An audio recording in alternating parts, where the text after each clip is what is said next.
Sige po.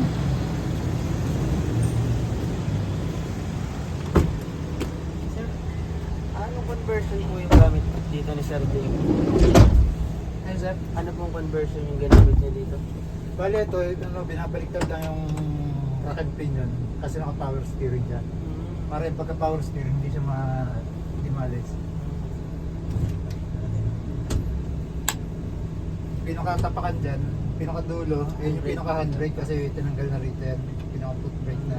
Footbrake na sir. Ayan. Eh pagka mga ganito naka-engage yan sir no? Pagka kailaw yun ko lang yan. Yan, pagka patay na ako. Tapos, kailangan pa bang ano sir? Tatapakan mo preno para maiyan mo yan. Kasi pagka hindi mo tinapakan ng preno, hindi mo Hindi mapigil. ka agad. Oo. Okay. So, ano yan, karugtong ng kable papunta dyan sa...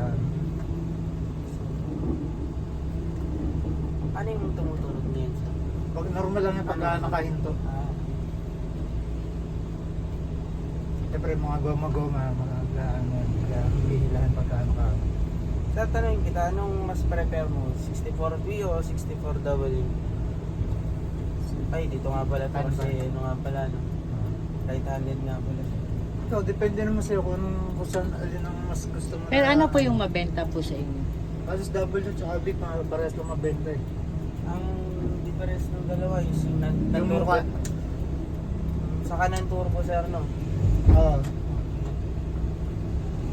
Rear wheel drive ba to sir? Rear wheel.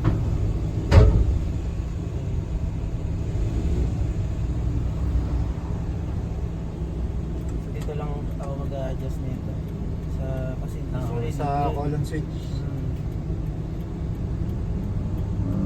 Sabi mo sir, kung saan tayo nito?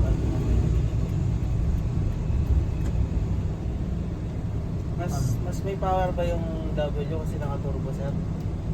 Mas masarap lang ako talaga naka-turbo. Kaso pagka naka-turbo lang, ano mo siya, bago mo siya patayin, Kailangan cool down eh, mo. papatayin mo yung aircon, kaya mo lang siya nakamino ng 5 minutes pa. Oo, kasi turbo. Para... Hindi kasi katulad ng mga modelo yun na ano, mga modelo ngayon na pag humihigop siya na ATF. So parang na-check na rin yun sir bago ano. Oo. May dashcam na pala. May dashcam na kasama ko. Kasi plano namin kasi sir, yung kausap na namin yung builder, Sir J, yung ano kami, yung gagawin pa lang na tawag dito, stock look lang ng D64B. Original na bumper pati original sa hood. Usually ano lang mga maintenance nito sir? Ano yung mga change oil yan, number 1. Yung, Daily check ka ng tubig, daily check mo rin yung langis kung ano yung level. yung DTF nito sir, mga ilang ano yung bago ipalitan. Actually iba, every 6 months nagpapalit eh. Kasi kaya naman din yan. Para yung mga, marami kasi lining yan, para maalagaan. Pinagaya mong kulay pula hanggang sa paitim yung transmission fluid mo. Kasi mag-uumpisa mag-sliding kasi yan. Kasi malalaman pag sliding kapag binitawan mo yung Kahit bitawan mo siya, dapat under, diba? kahit bitawan mo siya ganyan, na-under kahit sliding, mararamdaman mo siya pag kahit tinakbo mo ng patuloy, kahit anong tapak mo ng silinyador, yun ang takbo niya. Walang power. Oo. Matic yan. Automatic. Sa amin kasi manual. Wala ba ditong ano sir, yung medyo maluwag yung daan para ma-stretch na? Kaliwa. Kaliwa. Pwede kong malawa rito galing sa gitna. Sige.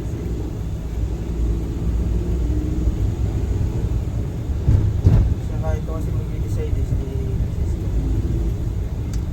Kukuhanin namin yung one hand o yung ano na. Itong ready-made na o yung napag-usapan namin yung sir.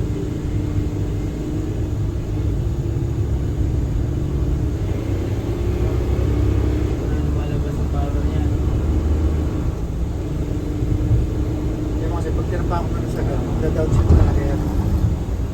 Kasi mag-high RPM Oo, siya. gaya ang fail ba? Down-shift siya na ano. Nakakala niya, overtake kasi.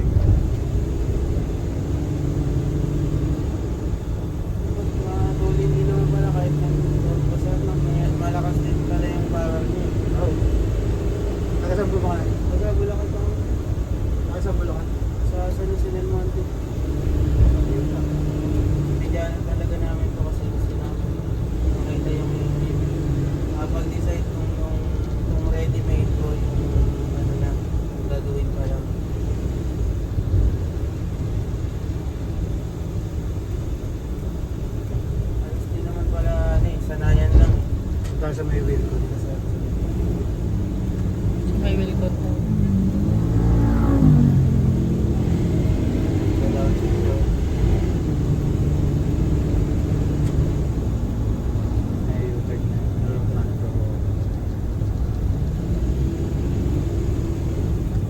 660cc lang to sir. No? Oo. Tapos balik tayong gano'n sir.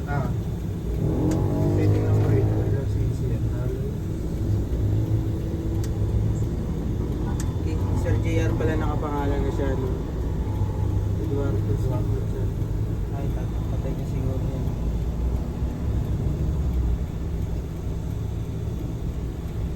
657, 658. Kaya naka-round up siya na 660.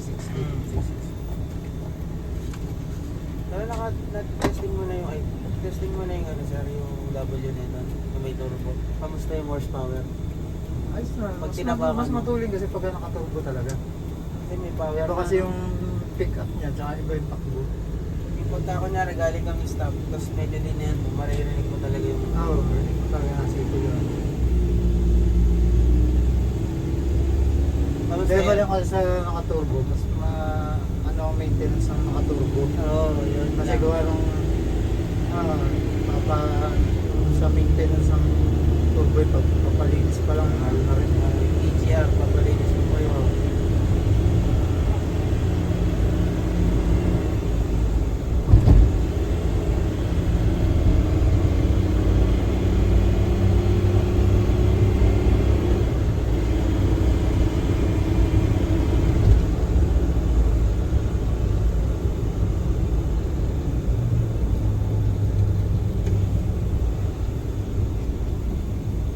Iba naglalagay dun sa ng ano, turbo timer para di makalimutan. Para kahit naka-off na ignition, naka-on pa rin siya. Makamatay na siya ng kusan. Lalo na kung malayo ang biyahe, no? Mga 5 to 10 minutes yun. Depende sa settings mo kung ilang minuto siya yan.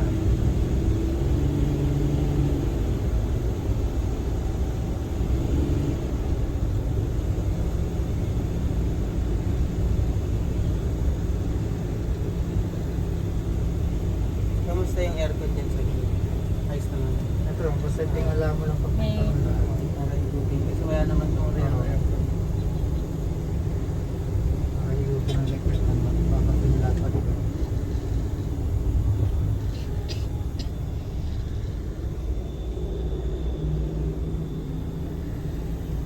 Alam mo, ano,